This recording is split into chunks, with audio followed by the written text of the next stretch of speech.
बच्चों, आज हम लोग पढ़ेंगे सारन गुरु डिजिटल क्लास के तहत। आज हम लोग पढ़ेंगे प्रतिबिंब क्या है और इसके आगे की चीजें। हम क्लास ले रहे हैं। मेरा नाम है मसूद आलम। वर्ग 10वीं, सब्जेक्ट फिजिक्स, भौतिकी, और चैप्टर का नाम है प्रकाश का परावर्तन।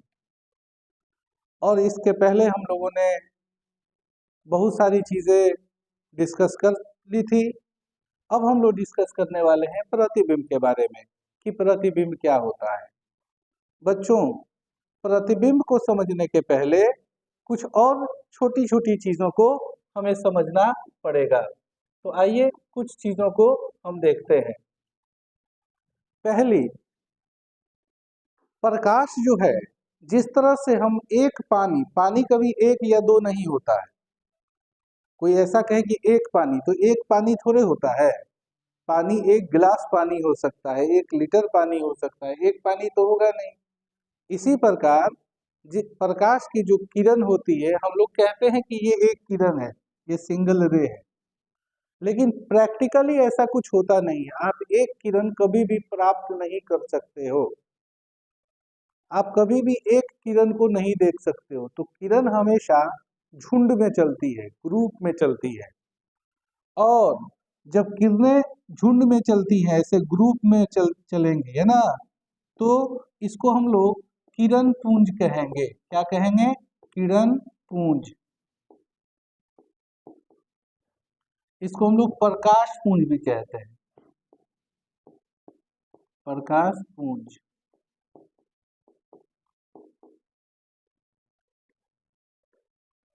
बच्चों, जब किरण अकेली नहीं प्राप्त की जा सकती है, जैसे कि हम अगर खिड़की से आती हुई धूप को देखें जरा ध्यान से, तो हमें एक लाइन बनी हुई दिखाई देगी, वही किरण है। लेकिन याद रखिएगा, आप कितनी भी महीन लाइट ले लें, वो कभी भी एक किरण नहीं हो सकती है। आप ये दावा नहीं कर सकते हैं कि वो एक पीस है। बिल्कुल उसी प्रकार जिस प्रकार आप ये दावा नहीं कर सकते कि मेरे पास कितना भी छोटा बूंद आपके पास पानी का हो, आप ये नहीं कह सकते कि ये एक वाटर है। क्योंकि प्रैक्टिकली एक पीस वाटर मॉलिक्यूल को हाथ में लेना पॉसिबल नहीं है। हम उसे देख नहीं पाएंगे, वो इतना छोटा होता है। तो इसी प्रकार किरण हमेशा ग्रुप में चलती है, यानी प्रकाश हमेशा ग्रुप में चलता है। और इस ग्रुप को हम लोग कहते हैं किरण पुंज या प्रकाश पुंज। बच्चों, प्रकाश पुंज एक से अधिक प्रकार के होते हैं। प्रकाश पुंज मुख्यतः 3 प्रकार के होते हैं। प्रकाश पुंज कितने प्रकार के होते हैं? 3। अगर प्रकाश जो लगातार सीधा जा रहा हो, एकदम पैरेलल, समांतर, तो इसको हम लोग कहते हैं समांतर किरण पुंज। समांतर किरण पुंज। ऐसा भी हो सकता है कि एक बिंदु से प्रकाश निकल रहा हो और अलग अलग दिशाओं में जा रहा हो। ऐसा हो सकता है, ऐसा हम लोग बहुत बार देखते हैं। ऐसा हम लोग टॉर्च में देखते हैं, बल्ब में देखते हैं, अगर दिया जल रहा हो उसमें वहां देखते हैं, कैंडल जल रहा हो यानी कि मोमबत्ती, वहां देखते हैं। ऐसे ऐसे केसेस हमारे पास बहुत सारे आते हैं। तो अगर एक बिंदु से प्रकाश की किरणें निकलकर अलग अलग दिशाओं में जा रही होती हैं, तो ऐसे किरण पुंज को, ऐसे प्रकाश पुंज को हम लोग अपसारी कहते हैं। अपसारी। अपसारी किरण पुंज या अपसारी प्रकाश पुंज। एक केस बच्चों और हो सकता है, और वो केस ये है कि कई दिशाओं से प्रकाश की किरणें आकर एक बिंदु पे आपस में मिल रही हो। ऐसा भी एक केस हो सकता है। और बच्चों, इस सिचुएशन को हम लोग कहते हैं अभिसारी।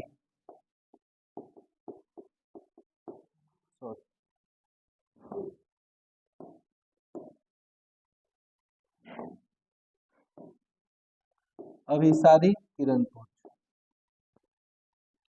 तो बच्चों, प्रकाश पुंज या किरण पुंज मुख्यतः 3 प्रकार का हुआ। समांतर किरण पुंज, अभिसारी किरण पुंज और अपसारी किरण पुंज। ये आपको सामान्यतः देखने को नहीं मिलेगा, लेकिन इसके भी कई सारे केसेस हैं जो देखने को मिल सकते हैं।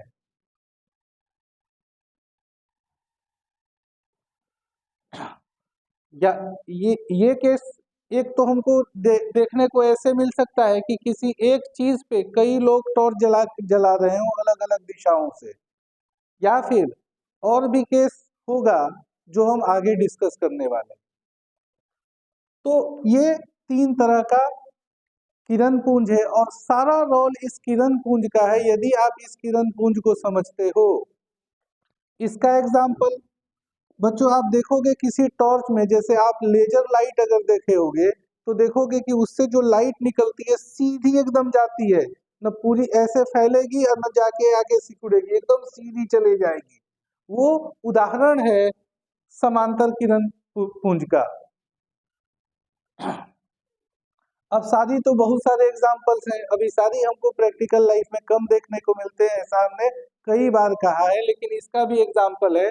जैसे आप खेल खेल में कभी ऐसा किए होंगे कि एक लेंस से कागज को जलाने की कोशिश किए होंगे। ये अर्ली क्लासेस में हम लोगों को मिला था।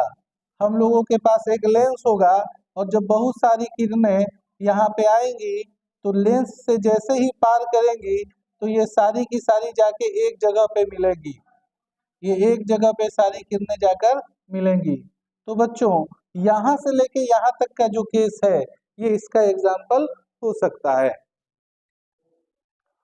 ठीक है, अब देखिए, अब हम बात करेंगे एक खास चीज की। इस केस में ये तो केसेस हमारे पास बहुत सारे हैं, इसके लिए हो सकता है कि आपने ऐसा चीज कभी नहीं देखा हो, लेकिन ये तो आप हम डेली देखते हैं। ये भी चीज आप डेली देखते हैं या अक्सर देखते हैं। गाड़ी की हेडलाइट देखे होंगे, वहां वहां से जब जलाई जाती है तो एकदम सीधा उसका फोकस जाता है।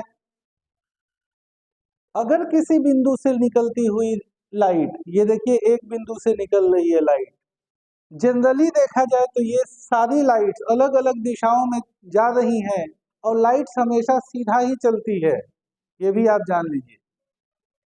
प्रकाश की किरणें हमेशा सीधा ही चलती हैं। इस घटना को हम लोग कहते हैं रेक्टिलिनियर प्रोपेगेशन ऑफ लाइट। क्या है?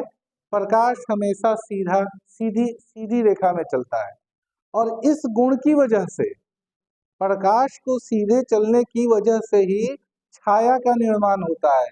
बच्चों छाया क्या होती है? तो जब हम प्रकाश स्रोत के सामने खड़े हो जाएंगे तो प्रकाश आएगा और हम मेरे बदन पे पड़ेगा।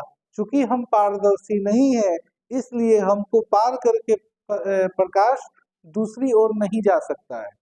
तो जितना प्रकाश हमारे बदन पे रुक गया उतना प्रकाश हमारे पीछे साइड में जो दीवार होगी या जो पर्दा लगा होगा उस पे नहीं पड़ेगा। कुछ एरिया जो होगा, कुछ क्षेत्रफल जो होगा वो अंधकारमय हो जाएगा और उस अंधकारमय चीज को हम लोग कहते हैं छाया या छाव, है ना? पेड़ का छाव होता है। तो क्या हुआ, लाइट आ रही थी, पेड़ ने रोक लिया, नीचे जो जहां लाइट नहीं पड़ी उसे हम कहेंगे छाव। तो बच्चों फिर से रिपीट कर रहे हैं कि ये जो लाइट्स निकली हैं ये फिर कभी मुड़ेंगी नहीं, और जब तक ये मुड़ेंगी नहीं तब तक एक दूसरे से दोबारा नहीं टकराएंगी।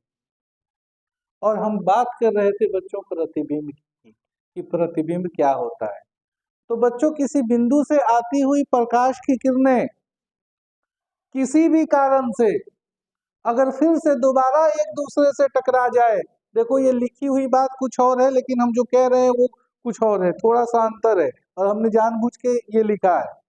फिर से रिपीट कर रहे हैं, ये एक बिंदु से आती हुई प्रकाश की किरणें किसी भी कारण से फिर से अगर मिल जाए सारी की सारी जिस बिंदु पे, मान लेते हैं किसी कारण से ये सारी की किरणें यहाँ आके फिर से मिल गई, कारण की अभी चर्चा नहीं कर रहे हैं, यहाँ आकर मिल गई, तो पता चलेगा कि यहाँ पे जो कुछ है, अगर ये कैंडल है, अगर ये कैंडल है, कैंडल समझते हो ना, अगर ये कैंडल है तो हमें एक यहाँ पे कैंडल दिखाई देगा, यहाँ पे कैंडल दिखाई देगा जो बिल्कुल इसी के जैसा होगा।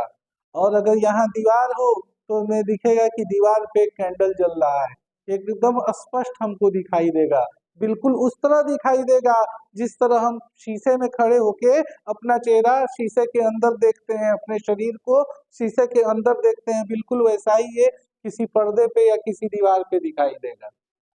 और इस चीज को इसका प्रतिबिंब कहा जाए, इस चीज को इसका प्रतिबिंब कहा जाएगा। तो फिर से रिपीट करते हैं बच्चों की प्रतिबिंब क्या है। तो किसी वस्तु से या किसी बिंदु से आती हुई प्रकाश की किरणें किसी भी कारण से, चूंकि किसी भी कारण से यहाँ लिखना या कहना उचित नहीं है, चूंकि परिभाषा है, तो यहाँ पे कारण को भी स्पष्ट करना पड़ता है। तो क्या कारण हो सकता है कि यहाँ से निकलने वाली प्रकाश की किरणें जो अलग अलग दिशाओं में जा रही थी, दोबारा फिर से घूमकर, चूंकि अभी आपने कहा है सब कि ये प्रकाश की किरणें घूमेंगी नहीं, लेकिन हाँ, जब हमने नाम लिया था परावर्तन का, तो आपको याद होगा परावर्तन क्या कहलाता है, टकरा के वापस आना। अगर हम कुछ ऐसी चीज रख दे कि ये टकरा के फिर से बैक हो जाए और यहाँ आ जाए, तो यहाँ पे दो घटनाएं हो सकती हैं। एक हो सकता है अपवर्तन, जिसकी चर्चा हम बाद में करेंगे, और दूसरा हो सकता है परावर्तन। दो घटनाएं हो सकती हैं। ये दो घटना होने के बाद प्रकाश अपनी दिशा में क्या करता है, बदलाव ला देता है, दिशा उसकी बदल जाती है। तो किसी बिंदु से आती हुई प्रकाश की किरणें अपवर्तन या परावर्तन के बाद जिस बिंदु पर मिलती है या मिलती हुई प्रतीत होती है, उस बिंदु को पहले बिंदु का प्रतिबिंब कहा जाता है। तो बच्चों, इस तरह से आप समझ चुके हो कि प्रतिबिंब क्या है। ठीक है, अब हम आगे देखते हैं प्रतिबिंब के प्रकार। प्रतिबिंब कितने प्रकार के होते हैं? तो प्रतिबिंब मुख्यतः दो प्रकार के होते हैं, एक वास्तविक प्रतिबिंब और एक आभासी या काल्पनिक प्रतिबिंब। वास्तविक प्रतिबिंब को अंग्रेजी में रियल इमेज कहा जाता है और काल्पनिक को वर्चुअल कहा जाता है, VIRTUAL, वर्चुअल इमेज, है ना। अब सवाल उठता है कि वास्तविक प्रतिबिंब किसे कहेंगे? तो जरा आप परिभाषा में टटोलो। अगर जरा सा परिभाषा में टटोलोगे तो हमने कहा था कि किसी बिंदु से आती हुई प्रकाश की किरणें अपवर्तन या परावर्तन के बाद जिस बिंदु पर मिलती है या मिलती हुई प्रतीत होती है। देखिए यहाँ दो बात है, या तो सच में मिल रही है या मिल उल नहीं रही है, लेकिन लग रहा है कि यहाँ मिली थी या यहाँ से आ रही है। ये दोनों घटनाएं हैं। ठीक है, दो घटनाएं हैं, या तो सच में जाकर मिल जाएगी या तो मिलेगी नहीं। जैसे एक एग्जांपल देते हैं, यहाँ पे से निकली बहुत सारी किरणें, यहाँ से 3 किरणें निकली, ये टकरा के चली गई इधर, ये टकरा के वापस आ गई इधर, और ये टकरा के वापस आ गई इधर। ये पहले क्या थी? अपसारी थी, डाइवर्जेंट थी, डाइवर्जेंट बोलते हैं अपसारी को, और टकराने के बाद और ज्यादा फैल गई। लेकिन आप देखोगे कोई इधर से देखने वाले व्यक्ति को लगेगा कि ये सारी किरणें यहाँ से आ रही है, यहाँ से उसको महसूस हो रहा है, सच में यहाँ से नहीं आ रही है किरण, सारी किरणें यहाँ से गई हैं और टकरा के किसी व्यक्ति के आंख पे पड़ी है, उसको लग रहा है कि सारी किरणें यहाँ से आ रही है। बिल्कुल उसी प्रकार कि अगर कोई व्यक्ति आपके पीछे हो और आपके सामने शीशा लगा हुआ हो, आईना लगा हुआ हो, तो आपको दिखेगा आईना के अंदर की उधर कोई आदमी खड़ा है। वो क्या रहा है? उससे निकली हुई प्रकाश की किरणें जाकर दर्पण से टकरा रही हैं और टकराने के बाद आकर आपके आंखों पे पड़ रही हैं, और आपकी आंख ये महसूस कर रही है कि मिरर के अंदर, दर्पण के अंदर कोई इंसान बैठा हुआ है या खड़ा है। और याद रखिएगा, अगर कोई एंगल गड़बड़ हो गया तो वो भी नहीं दिखेगा, प्रॉपर एंगल भी मैच करना चाहिए, परावर्तन का नियम भी फॉलो होना चाहिए। और एक और बात बता दें, घटनाएं इसलिए नहीं होती हैं कि नियम है, घटनाएं इसलिए नहीं होती हैं कि नियम है, घटनाएं होती हैं इसलिए नियम बनाया गया है। घटना पहले से होती आई है, नियम बाद में बना है। ऐसा थोड़े है कि न्यूटन ने ग्रेविटेशन का खोज नहीं किया था तो उसके पहले नीचे फल गिरता ही नहीं था, ऊपर चला जाता था। घटनाएं पहले भी हुआ करती थी, उसके लिए हम लोगों ने कोई नियम नहीं बनाया था। तो फिर से हम बात करें, ये सारी किरणें यहाँ से आती हुई प्रतीत होती हैं, तो इस बिंदु को, बिंदु आई को ए का क्या कहा जाएगा? प्रतिबिंब कहा जाएगा, इमेज कहा जाएगा। लेकिन ये वास्तविक प्रतिबिंब नहीं है बच्चों, क्योंकि सचमुच यहाँ पे कोई भी किरण नहीं टकरा रही है। ये वास्तविक प्रतिबिंब नहीं है, और ऐसे प्रतिबिंब को काल्पनिक प्रतिबिंब कहा जाएगा। बच्चों, जो हम लोग शीशे में, आईने में अपने चेहरे को देखते हैं, वो प्रतिबिंब काल्पनिक प्रतिबिंब है, वो वास्तविक प्रतिबिंब नहीं है। सवाल उठेगा, सर हम कैसे पहचाने? आप तो आप कितने चीजों को याद दिलाइएगा कि याद कराइएगा कि ये वास्तविक है, ये काल्पनिक है। कोई ऐसा तरीका बताइए जिससे हम खुद से पहचान पाए कि कौन वास्तविक प्रतिबिंब होता है और कौन काल्पनिक। तो बच्चों आओ देखते हैं वास्तविक प्रतिबिंब के बारे में। पहली बात परिभाषा की है जो हम बता चुके हैं, वास्तविक किरणों के मिलान से या मिलने से क्या बनता है? वास्तविक प्रतिबिंब बनता है। ठीक है। अब इसमें खूबी क्या होती है कि इसे पर्दे पर प्राप्त किया जा सकता है। पर्दे पे प्राप्त करना समझते हो? सिनेमा हॉल में अगर फिल्म देखे होगे तो इस बात को समझ रहे होगे। क्या होता है, सिनेमा हॉल में एक बड़ा सा पर्दा लगा होता है। पर्दा, वो कपड़े का पर्दा, वो सामान्य पर्दा, वो वहाँ कोई बड़ी सी टीवी नहीं होती है, वहाँ पे कपड़े का एक पर्दा रखा होता है, और उस पर्दे पे लाइट जाके पड़ती है और इमेज बन जाता है। वो वास्तविक प्रतिबिंब होता है। वो जो प्रतिबिंब होता है वो क्या होता है? वास्तविक प्रतिबिंब होता है, जो प्रोजेक्टर वगैरह पे हम लोग देखते हैं। ठीक है, वो सब वास्तविक प्रतिबिंब है, क्योंकि वो पर्दे पे प्राप्त किया जा सकता है। ठीक है। आभासी या वर्चुअल इमेज, जो पर्दे पर, इसका उल्टा, जो पर्दे पर कभी प्राप्त नहीं किया जा सकता है। अगर हम अपना इमेज देख रहे हैं अपने किसी मिरर में, प्लेन मिरर में, जो हमारे घरों में होता है, और हम चाहें कि वो दीवार पे बन जाए, तो क्या ये संभव है? संभव नहीं है, क्योंकि दीवार पर्दे के जैसा काम कर रही है। दीवार पे वो कभी नहीं बन सकता है, यानी वैसे इमेज को, वैसे प्रतिबिंब को पर्दे पे कभी भी प्राप्त नहीं किया जा सकता है। और पर्दे पे नहीं प्राप्त किया जा सकता है, इस कारण हम कह सकते हैं कि यह आभासी प्रतिबिंब या काल्पनिक प्रतिबिंब है। काल्पनिक या आभासी एक मिलती जुलती बातें हैं। ओके, तो फाइनली प्रतिबिंब दो प्रकार के होते हैं, इस चीज को हम समझ गए।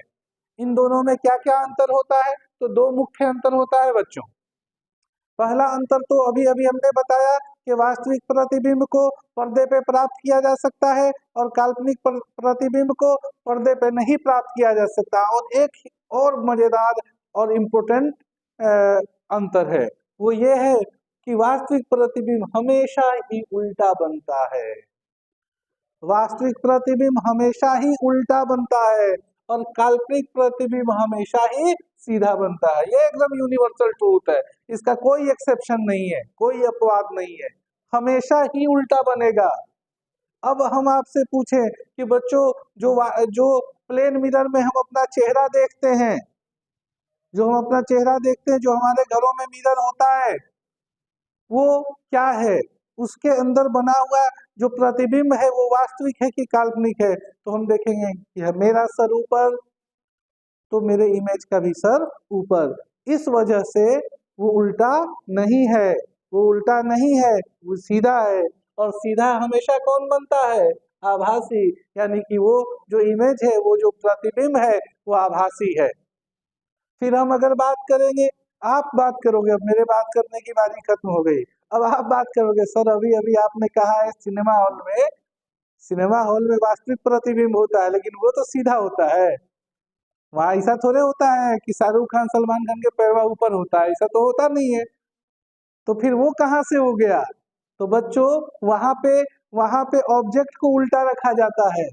जो जो रील्स होती है, चूंकि अब तो अलग टेक्नोलॉजी से सिनेमा हॉल भी चल रहा है, लेकिन पहले रील्स होती थी और लेंस उसको रीड करता था, है ना।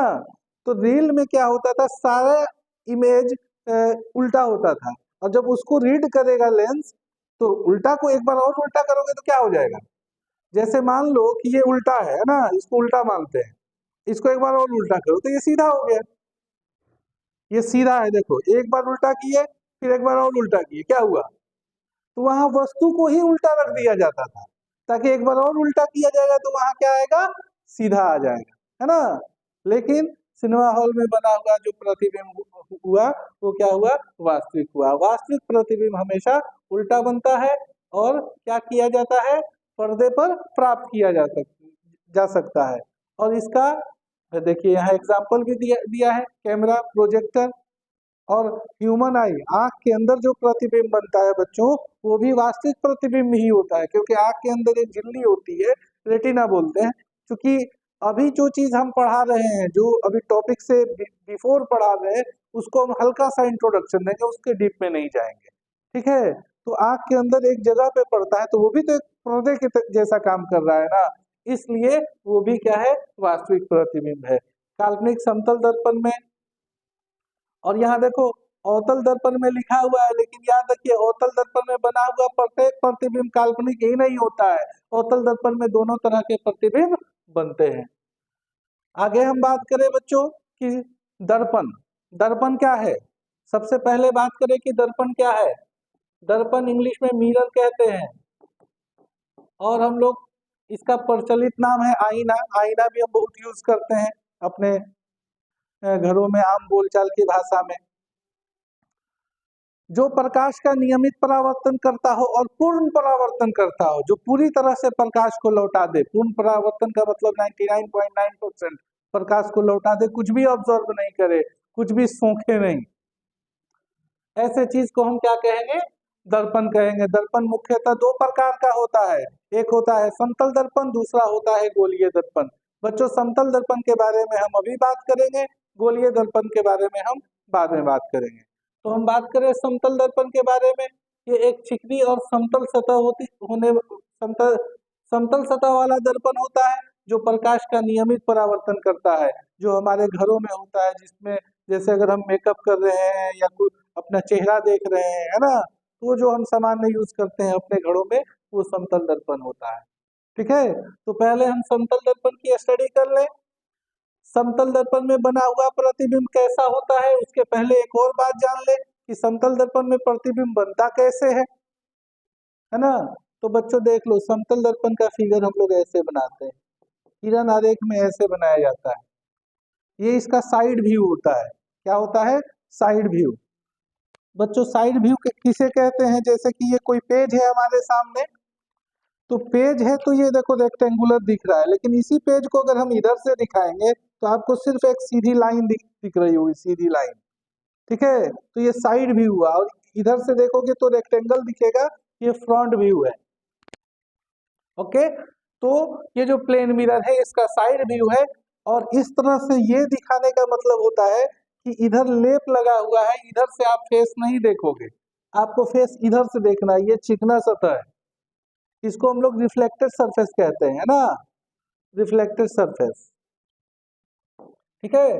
आपको फेस हमेशा किधर से देखना है? जिधर पे ये इस तरह का रफ सरफेस हम नहीं बनाए, उधर करना है, ओके।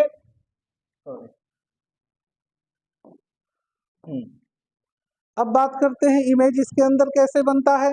तो मान लेते हैं कि कोई बिंदु है यहाँ पे, इससे बहुत सारी प्रकाश की किरणें जाएंगी। हम दो किरणों को ले लेते हैं,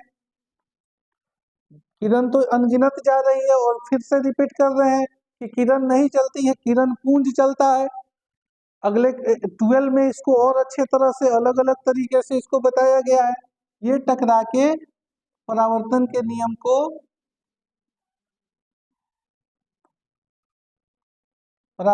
नियम को फॉलो करते हुए ये वापस आएगी। ये थोड़ा सा और झुकी हुई होगी। ये जैसे जितना आगे जाएगी उतनी एक दूसरे से दूर होती जा रही है, और दोनों लग रहा है ऐसा कि इधर कहीं एक बिंदु से दोनों यहाँ से आ रही है। यहाँ से जब आप देखोगे, मेरी ड्राइंग अच्छी नहीं है, यहाँ से जब देखोगे तो आपको दिखेगा कि ये चीज यहाँ ना होके यहाँ है, ऐसा ही दिखता है ना, यहाँ का आदमी यहाँ दिखता है। इस तरह से प्लेन मिरर में, समतल दर्पण में इमेज का फॉर्मेशन होता है। बच्चों आगे पढ़े कि समतल दर्पण में जब इमेज का फॉर्मेशन होता है यानी प्रतिबिंब बनता है, तो उस प्रतिबिंब की प्रकृति क्या होती है, उसका नेचर क्या होता है, वो वास्तविक होता है कि आभासी होता है, वो सीधा होता है कि उल्टा होता है, इन सब चीजों के बारे में हम जाने। तो पहली बात, आभासी होता है। समतल दर्पण में बना प्रतिबिंब कैसा होता है? आभासी होता है। ठीक है बच्चों, अगर आभासी है तो अब याद करने की जरूरत ही नहीं है, वो निश्चित तौर पे सीधा ही होगा, वो उल्टा हो ही नहीं सकता है, क्योंकि वास्तविक प्रतिबिंब ही उल्टा होता है। तो आभासी होगा और क्या होगा? सीधा होगा। अब साइज की बात कर ले कि वो साइज जो वस्तु रखी हुई है सामने मिरर के, उससे बड़ा होता है कि छोटा होता है कि बराबर होता है? आंसर है कि समान आकार का होता है। जितना जितना बड़ा ऑब्जेक्ट रखोगे इमेज भी उतना ही बड़ा होगा। मेरी हाइट अगर 5 फीट 5 इंच है तो मेरे इमेज की भी हाइट कितनी होगी? 5 फीट 5 इंच। शर्त यह है कि सामने रखा हुआ मिरर कौन सा होना चाहिए? समतल दर्पण होना चाहिए, प्लेन मिरर होना चाहिए। अगर कोई और मिरर रख दिए या उसमें कुछ प्रॉब्लम है तो वो कम या ज्यादा दिखा सकता है। अगला प्रश्न है कि वो कितना दूर पे बनेगा? तो मिरर से जितना मेरी दूरी है और इमेज भी मिरर से उतना ही पीछे बनेगा, और जैसे जैसे हम मिरर की ओर बढ़ेंगे इमेज भी मेरी ओर यानी मिरर की ओर बढ़ेगा। वस्तु की मिरर से यानी दर्पण से वस्तु की दूरी दर्पण से प्रतिबिंब के दूरी के बराबर होगी। और ये एक इम्पोर्टेंट चीज, पार्श्व परिवर्तन, लेटरल इन्वर्शन, उसमें बना हुआ प्रतिबिंब जो होता है वो पार्श्व परिवर्तित होता है। अब सवाल है कि ये पार्श्व परिवर्तन या लेटरल इन्वर्शन क्या होता है? What is lateral inversion? तो बच्चों अगर आपने देखा होगा कि जब हम मिरर के सामने खड़े हो जाते हैं और मिरर के सामने अपना दाहिना हाथ उठाते हैं, तो मिरर में जो मेरा इमेज है वो अपना दाहिना हाथ नहीं उठाएगा, वो अपना बायां हाथ उठाएगा। इस घटना को हम कहते हैं लेटरल इन्वर्शन। ठीक है, पार्श्व परिवर्तन मतलब दाहिने को बायां, बायां को दाहिने दिखा देता है। और इसी कारण से देखोगे एम्बुलेंस ऐसे नहीं लिखा होता है, एम्बुलेंस हमेशा देखोगे ऐसे लिखे होता है,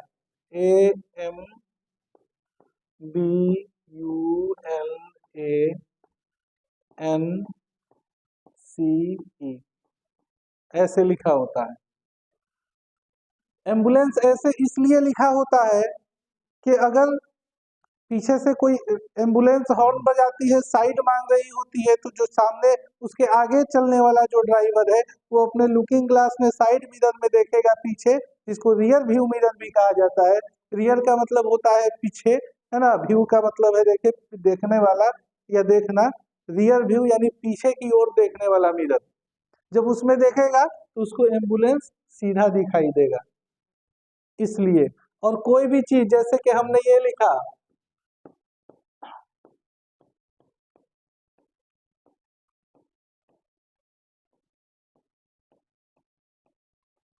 अगर प्लेन मिरर में देखोगे बच्चों तो ये सीधा दिखाई देगा आपको। ये क्या लिखा हुआ है? ये लिखा है मेरा भारत महान। और इसको अगर आप देखोगे, इसका स्क्रीनशॉट लेकर आप जब प्लेन मिरर में देखोगे तो ये एकदम सीधा दिखाई देगा। ओके, तो इस तरह से पार्श्व परिवर्तन का मतलब क्या होगा? अगर सवाल उठता है कि सर इसकी परिभाषा कैसे लिखेंगे, तो बच्चों मजेदार बात है कि इसकी परिभाषा इतनी आसान है, इस घटना से इसको परिभाषित किया जाता है। अगर आपके एग्जाम में ये आता है कि पार्श्व परिवर्तन या लेटरल इन्वर्शन क्या होता है, तो आप ऐसे ही लिखोगे कि जब हम किसी समतल दर्पण के सामने खड़े होकर अपना दाहिना हाथ उठाते हैं तो समतल दर्पण में बना हुआ हमारा प्रतिबिंब अपना बायां हाथ उठाता है। इस घटना को पार्श्व परिवर्तन या लेटरल इन्वर्शन कहते हैं। इस घटना को ये कहते हैं, बस काम करते हैं। ठीक है, तो इस तरह से बच्चों हम लोगों ने ये सीख लिया कि समतल दर्पण में बना हुआ प्रतिबिंब कैसा होता है। ठीक है, अब हम अगला टॉपिक देखें, समतल दर्पण के उपयोग, हम क्या क्या इसका उपयोग करते हैं। तो समतल दर्पण का घरेलू दर्पण के रूप में चेहरा देखने के रूप में यूज करते हैं। बहुत सारे वैज्ञानिक उपकरणों में भी होता है, सजावट के रूप में भी होता है, और एक से अधिक इमेज प्राप्त करने के लिए अगर चाहिए आपको एक आदमी का 10 ठो इमेज या 50 इमेज, वो भी सेम साइज का, तो बहुत सारे प्लेन मिरर को अलग अलग एंगल्स पे लगा देंगे, तो एक ही आदमी का बहुत सारा फिगर दिखाई, ये इमेज दिखाई देने लगेगा। ओके, तो अब ये कंक्लूजन है, समतल दर्पण में बने बने हुए चीजों के बारे में सारी बातें तो बता ही चुके हैं। कुछ क्वेश्चंस आपके सामने है, ये सारे क्वेश्चंस आप देख सकते हैं, पार्श्व परिवर्तन क्या है ना, उसका आंसर भी है, ये इम्पोर्टेंट क्वेश्चंस है। बस आज के लिए इतना ही, मिलते हैं अगले वीडियो में, तब तक आप लोग इस सारन गुरु यूट्यूब चैनल पे लगातार देखें और इसको शेयर करें और इसका लाभ उठाएं, और कमेंट में अगर कोई चीज़ समझ में नहीं आया, कोई शब्द हो या कुछ भी हो, तो कमेंट में लिखें, और उम्मीद करते हैं कि हम अगले वीडियो में जब देखेंगे उसके बाद उसको स्पष्ट करेंगे। धन्यवाद।